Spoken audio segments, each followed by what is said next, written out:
Today's video is sponsored by Ground News, of whom more in a bit.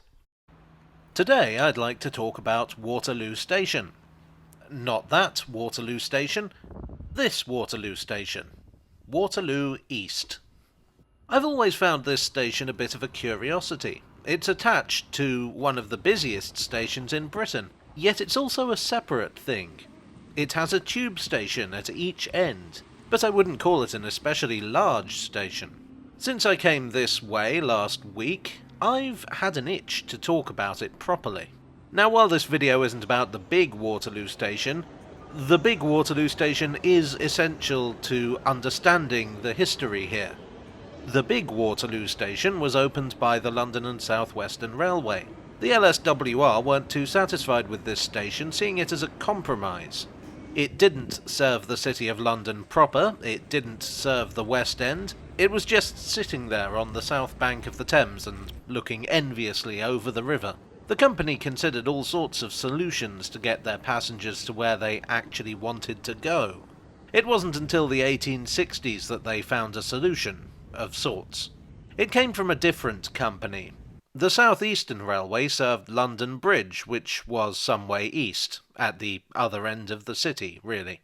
This wasn't ideal for them, either. It was again on the wrong side of the river, and they shared it with other railway companies. They tried building a terminus of their own at Bricklayers Arms in 1844, and that was even worse. They started playing with the idea of a station near Hungerford Bridge in the heart of the West End, and only a short distance from the city. In 1859 they received parliamentary authorization. The company secretary, Samuel Smiles, liked the idea of connecting with Waterloo. The LSWR ran trains down to places like Portsmouth and Southampton, meaning that it was a key route for international passengers. If the South Eastern could get in on that, it could be very profitable. The LSWR also liked the idea because, as a trade-off, they could get access to much better sites. A new company was formed to build the line to Charing Cross. Known as the Charing Cross Railway, it was theoretically separate from the South Eastern Railway, but in practice wasn't really. In 1864 the difference became academic anyway, being as how the whole thing was absorbed by the South Eastern Railway. That same year, Charing Cross Station opened. The machinations of railway companies in the 19th century may have been deceptive, but so is the news today. There's so much bias and so many hidden interests behind the news we read that it's hard to know what's actually happening. That's why I'm glad to be partnered once again with Ground News. Ground News is a news aggregator service that allows you to see the news from every angle. If there's a particular subject that's of interest, you can customize your personal news feed. For instance, I need to know what's going on in London, so you can see that that's a topic that I've asked Ground News to look out for. Recently, I've been following the run-up to the election in the US, and as you can imagine, that's something where a lot of people with different agendas want to push their particular version of events. At the time of making this, we'd just seen another apparent attempt on Donald Trump's life.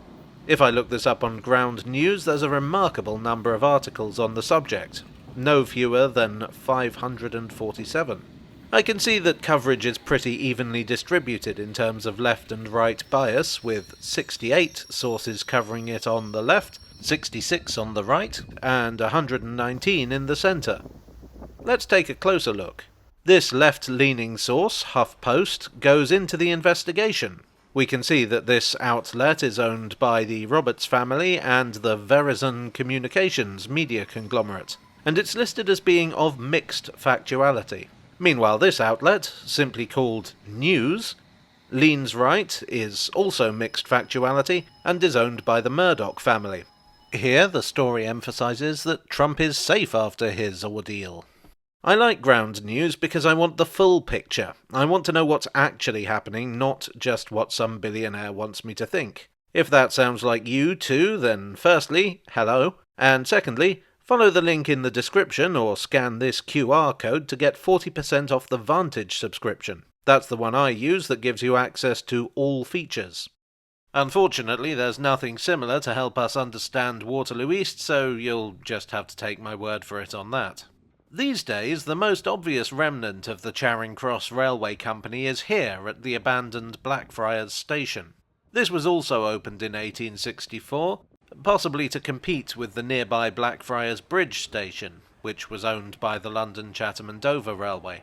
The London Chatham and Dover and the South Eastern were deadly rivals, well, at least until 1899, when their rivalry had driven them both to the verge of insolvency, and they had to join forces. But that's another story.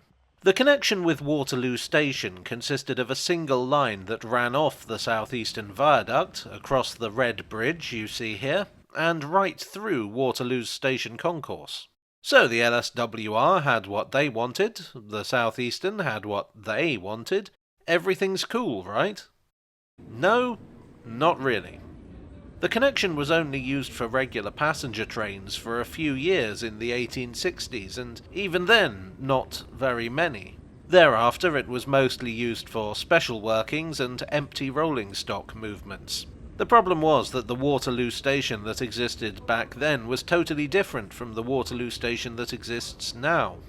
As I said, the LSWR considered it a compromise. So rather than design it from the outset as their grand terminus, they built a fairly bare minimum station and added to it as traffic grew.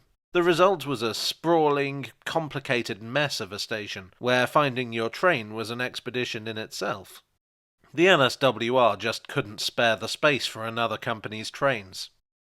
As you might imagine, the South Eastern were more than a little miffed about this, and they pushed for an alternative solution.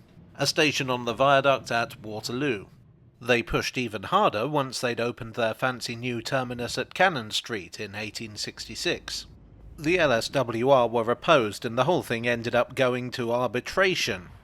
But in the end, the South Eastern came out on top. They closed their Blackfriars station, which was literally across the road from the new station. They called the new station Waterloo Junction, which was a bit ironic given that they barely used the actual junction. And I can't believe we've got this far through the video before the station that it's about even showed up. Waterloo Junction was not a very useful station, at least at first. For a long time, the South Eastern Railway refused to allow through tickets to and from LSWR stations, which put the LSWR back to square one in terms of getting passengers over the river. Express trains didn't stop there, so a potentially useful main line connection went unused. The line was also difficult to work. The route served 3 major termini, so it was congested at the best of times. The line was also prone to fog. Waterloo Junction did find a somewhat unorthodox use. In the 1860s, most of the underground hadn't been built, so when Cannon Street opened, the South Eastern ran non-stop commuter trains between Cannon Street and Charing Cross. Now, how can I put this in a family-friendly video? Railway carriages in those days were divided into compartments, and certain ladies operating within the world's oldest profession found that the journey between the two termini was just the right amount of time for them to, perform their professional duties. So Waterloo Junction was added to the journey to provide an interruption. In 1899, the South Eastern Railway allied with the London Chatham and Dover Railway to form the South Eastern and Chatham Railway. In theory, the two companies still existed, but to all intents and purposes, they were amalgamated. A lawyer could probably tell you more, but mine's still in prison, so you'll just have to take my word for it. In 1901, the original 3 platforms were supplemented with a 4th. In the first couple of decades of the 20th century, the LSWR decided to do something about the mess that was Waterloo Station. They completely rebuilt it in sections. They decided to get rid of the now useless connection to the South Eastern. After getting official approval to do this, in 1911, Waterloo Junction was no longer a junction. But it was still called Waterloo Junction because logic has no place within this story. The old railway bridge became a footbridge.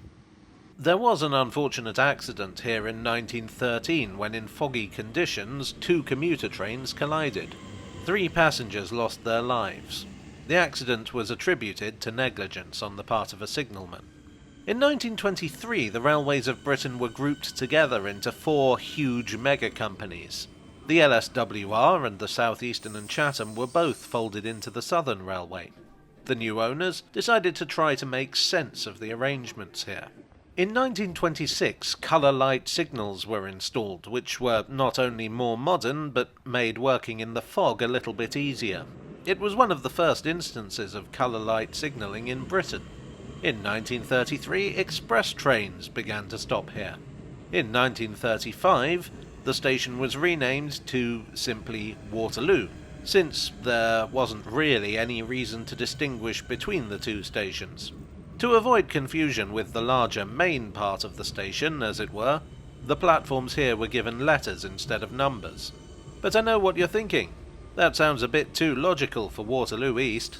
And you'd be right, but the platforms were arranged A for up trains towards Charing Cross, B for down trains towards Cannon Street and London Bridge, C for up trains, D for down trains. So your train could go from one of two completely different platforms, and it was hard to know which one would come first. In 1948, Britain's railways were nationalised. Things didn't change much at Waterloo.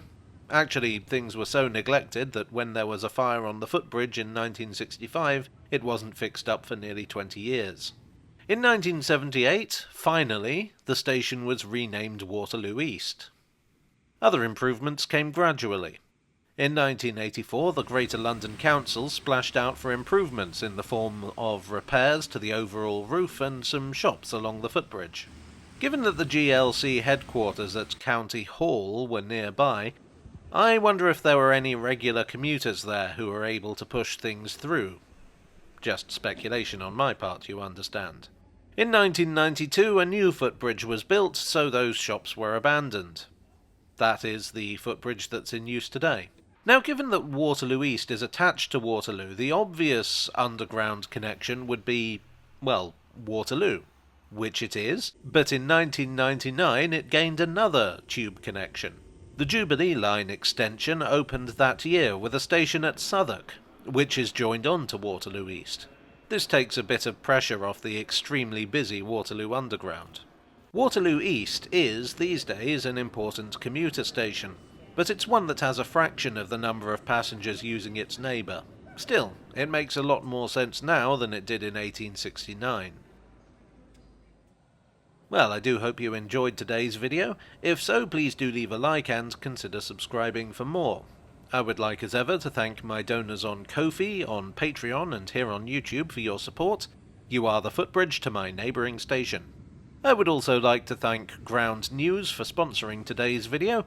Click the link in the description below to take advantage of their generous offer. And I will see you all again very soon. Cheerio.